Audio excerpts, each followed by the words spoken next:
So I only do action passes, and what that means is that I'm covering the action of the pass in another overt action, such as setting the deck down, handing the deck to the spectator, squaring the deck, things like that. So the way I do my pass is a little bit differently probably than you've seen other people do it. Um, so I'm not sure how helpful it would be for me to teach the technique right now. But I will be willing to teach some of my technique, but some of the stuff I'm keeping to myself because I'm going to release it in a download, publish it. Um, it's going to be a tutorial on the Herman Pass, and the the turnover pass is a Herman Pass, right? So it's just you're turning the deck over as the cover, right? So the turnover pass is an action pass by default. However, I don't think that's good enough, so I add an extra layer of deception to my pass. And I do that with all my passes because I think it's very, very deceptive to do so. So how I do mine, it's going to be different than what you've seen before, but I have 3, 4, 5 different versions of it. But the one I use the most is what, in my opinion, is the most natural way to do it, is to simply do the pass and set the deck down. So I'm doing this as a one-handed pass, basically. The entire pass is being done with my left hand. The right hand only assists in squaring for a split second. So the motivation for my hands to come to the deck is that I am going to square the cards, and by the time the cards are squared, the pass is done. So I might as well take advantage of that situation and just set the deck down, because that's what naturally you would do. If you had a deck in your left hand, go set it down on the table without using your right hand. Every single time you're going to do it like this, right? So this is completely natural, completely natural to do it that way. So, see, I haven't practiced my turnover pass in a while, so hopefully it's not too sloppy looking right now. So the other version I do, in the hands version, if I don't have the table, looks like this. Okay, and I don't mind that the cards get a little bit unsquare. It actually helps aid the illusion, in my opinion. Right? So I'm not going for the cleanest, most deliberate pass. I'm going for the most deceptive pass possible. Okay, I don't even want them to even have even the slightest idea that I did anything, right? And you can only achieve that level of deception using theory, misdirection, presentation, right? It's not technique. Doesn't matter how good your technique is. If you don't have good, solid presentation, misdirection, all the good stuff, it doesn't matter. You're going to get caught. Um, Even with the turnover pass, it's pretty hard to get caught with the turnover pass because it has built-in cover, right? So even someone who's not talented at it and not skilled with it, sloppy with it, let's say even bad with it, those people can still get away with the move. But my goal is not to get away with things. My goal is to make it feel like real magic to them. And the only way you can really make it feel real is if they don't see or feel anything, right? So I base my past on misdirection and motivation and gesturing, things like that. So generally speaking, let's do it again. So I do this one. That was a little sloppy, so let me do it again. But yeah, I turn, as I come square, turn over the deck, put it in this hand for a second, and then if I want, I transfer it back here into this hand. Because this is very open and free, because I only have one hand on the deck, right? I only have my both hands on the deck for just that split second while I'm squaring the card, so that's a motivated action. It makes sense because I'm squaring. But bringing both hands to the deck usually it draws attention. Not, I shouldn't say usually, it always draws attention, unless you're misdirecting them, directing their attention to something else, right? So, my voice is dying right now. Um, where was I? So yeah, the in the hands one. As I square is when it happens, and I transfer it here and then back. And again, I don't mind that the packets get a little bit ajar. They're a little bit messy, but that's fine. Nobody cares because no one's looking, right? That's the whole idea. So, bada bing, bada boom. I'm not going to get into technique. I just kind of wanted to share that with you. So the way I usually do it is like that. So, and then I have some traditional methods as well, but I just find them to be really old school and you know, so I don't really do the old school version anymore. Nothing wrong with it. It's 100% fine to do it with both hands and turn the deck like this. I just always found that it never quite looked like what turning the deck over actually looks like. If I actually turn over the deck, it looks like this. This is how I actually turn over the deck. And I'm going to be turning over the deck if I'm performing. And people will be conditioned to seeing this kind of an action. Can I make my turn pass look like that? Kind of. It's pretty close, but you can tell it's not the same, right? You can tell that these actions are not the same. Um, and they can't be because they're not the same action, right? So instead of trying to make my turn pass look like I'm turning the deck over for real, I cover it in a different action, okay? A gesture or setting the deck down. And these I find are the most deceptive ways to utilize the turnover pass. Now, I could make literally an hour-long video just on technique, um, but I just want to say the most important thing to understand about this pass is that it shouldn't be used in 99.9% of situations. The only time that you should use this pass is if the cards can be shown freely, face up, and if the spectator selection is also able to be shown freely, including to the magician. Otherwise, why would you do this? It doesn't improve anything. Um, you know what I mean? And then, so if you're going to do it face down, have the card hidden, I can only think of only a couple of situations I ever use the turn pass for, and it would only be if I'm going to turn over. Oops, hold on, start over again. It would only be if I'm going to banish the card from the deck. So I'll do something like this. Be like, look, I'll set your deck down.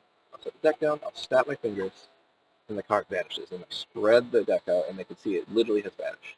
But nope, I actually have caught. So the reason I'm turning the deck over is because I want to prove that the card has been banished from the deck.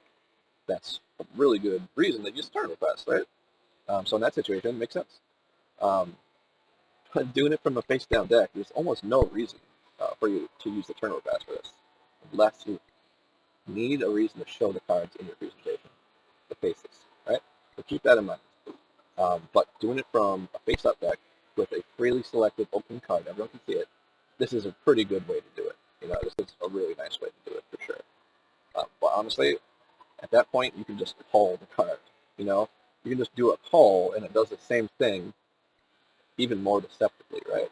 So, you know, it's kind of splitting hairs at that point. You know what I mean? So, but I do like the turnover pass because it's pretty easy. It's really deceptive.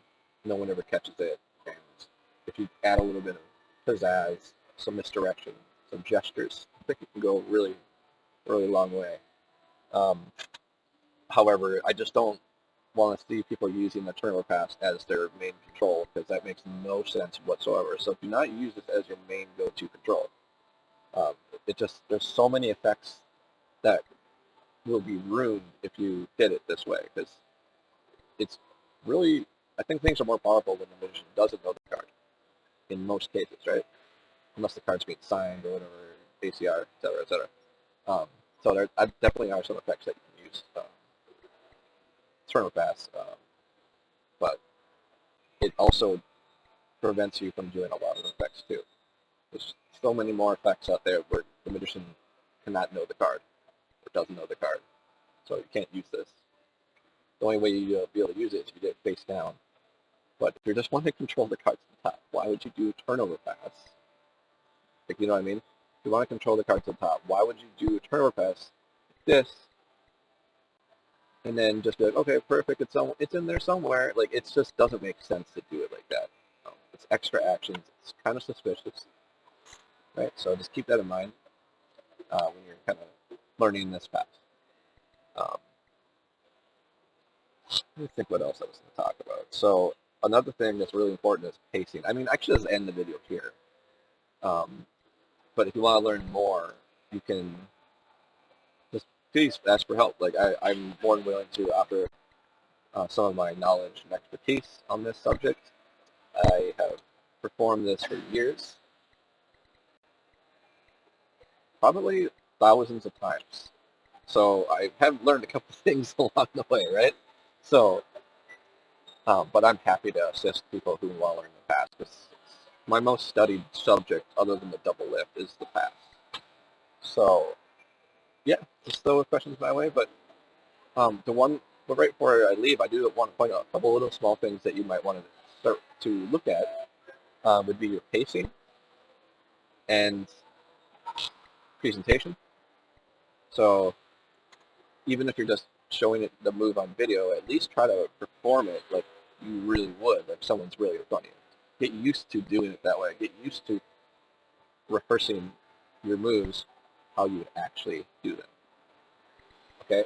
Because you're not actually going to have a card shown immediately squared up to the deck, and then you're not going to do that, or if you shouldn't do that. To say that, you should not be doing that.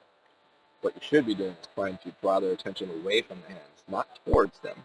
And by bringing the hands together and squaring and then doing a sleight, that's a ton of time with your hands on the deck. And letting people understand that magicians put both hands on the deck when they're doing sneaky stuff. Okay? There are reasons legitimately to bring both hands to the deck. One of them would be to spread. One would be to square. One of them would be to set the deck down, hand the deck out, shuffle. Okay, these are all motivated actions. Okay, and the reason I'm manipulating the deck is because I need to, and it's natural. All right, but it's not necessarily natural to take a really long time to get a break, square everything up, and then without even bringing your hand away from the deck to break their attention for like a second, they just go into the pass. I just don't like that, and I think people, like, even if they don't say anything, you got caught. Even if you didn't flash anything, you got caught. Okay? People are nice. They don't call people out all the time, and they'll even react nicely at the end. Doesn't mean that they didn't like the magic, but it does mean that it wasn't as fluid as it could have been, because they felt like they saw something, or something seemed off. Something felt unnatural, or sneaky, forced, rushed, etc. So what I would just say for you for now is to work on getting ready for it by not squaring the cards. Leave them messy and bring your hand away from the deck with a gesture. Okay, if you had to guess, John, where would you estimate your card was in the deck? It's like right about there, right? You see, like, that's so much better for misdirection, because I'm making eye contact with them, addressing them, using their name. They're going to look up at me. As soon as they look up at me, I turn the deck over. Nothing for them to see, right? So that's really important to rehearse it that way. And even if you're just showing it off on video, I want to see people's magic theory, not just their technique. I want to see people's theory, presentation, etc. That's the most important thing. Way more important than technique. Because this is like a no-brainer move. Like, it's so hard to screw this move up to the point where, like, you flash and people catch you. But it's extremely easy to do incorrectly. Just like many things in life. But you can always, to master this, it takes a lot of time and dedication. I have not mastered it yet. I probably never will. My technique is, I wouldn't even say I have the cleanest pass or anything like that, but I know it works really well because it's been battle tested, right? And I've learned a lot of stuff, what not to do and things like that, and what to do. So when you're doing it, don't rush getting a break. Don't square up right away. If you are going to square up right away, move your hands away from the deck. So now it's square, that's fine. If you want to do it that way, you can. If you want to catch the break and square quickly like this, that's fine too. But then when you come back to the deck, just make sure you're doing it at a time where you have directed their attention away from your hands. Okay. This is a high tension moment. You're showing a card. This is their selection. It's going into the middle. You're squaring up. Tension is very, very hot right now. Right? So this is like the worst time to do the pass. Right? So, but this is when everyone does the pass. So that's just my best tip I can give, just on the pass in general. And then if you want anything, some extra study that you can do, I will let you know, let you in a secret.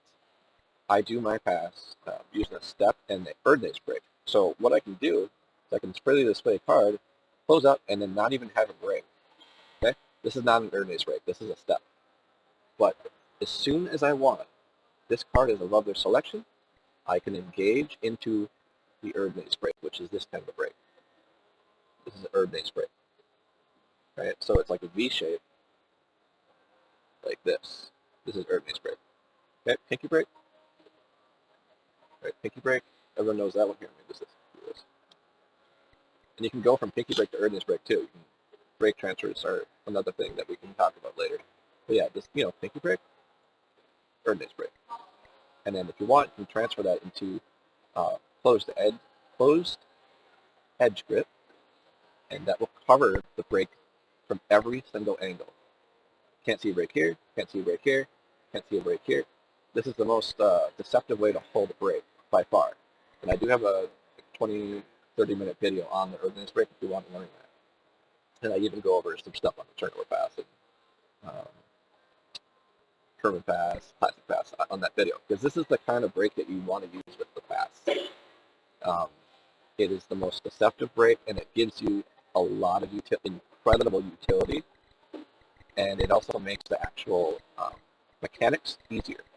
The actual motions are so much easier from the Erdnase break because you already are like almost half done the pass just from the break. You know what I mean? So there is a video on my YouTube, Spines, on the Erdnase break if you want to learn more on that. So work on maybe trying to learn the Erdnase break. Work on trying to learn how to do a step. So all I'm doing here is I'm just clipping the card on my right hand as I close, flips, and then I close the spread ajar. So the front edge has has a card above the break for the selection, and the back edge has a card right above the selection. Right? So all I need to do to get that break is to keep my pinky where it is and then square up. Kind of hard to do it from this angle, but that's all it is. So work on your pacing. Don't rush into it, even on video. Let them see the card. Like the more you move around, and the more relaxed, free, and open you are, the more deceptive you're going to be. Don't just stay still. Don't just be really still, rigid, and mechanical. Try to be a lot more loosey, naturalistic. You show the card. You can even like show this. Move them around a little bit so that their eyes are focused on just one laser point on the screen, right? Maybe move this hand and gesture. It's like, okay, you saw that card, blah, blah. Then here, close it up, relax. Don't rush into the pass. You have all the time in the world. Now, I do the action pass. I think I mentioned this earlier. So the action pass is I do the squaring action and the pass in the exact same moment. Okay? That's very difficult to do, but can be learned relatively easily once you practice it. It's not like a knuckle buster or anything like that. It's just necky. It's necky, right? So, but that's a really good tip, though. If you leave it messy, see, I'm just having stuff right now, so I can openly show I have no control of these cards. Right now, whenever I want, as I square, I execute the pass. Sorry, that was sloppy. That was really sloppy. But like I said, usually I do it one-handed. So it's like this, I square it, and then I transfer here, right, and then back if I want to keep holding the deck. Right, so that's how I do it. And this is already an 18-minute video, so I'm going to leave it there.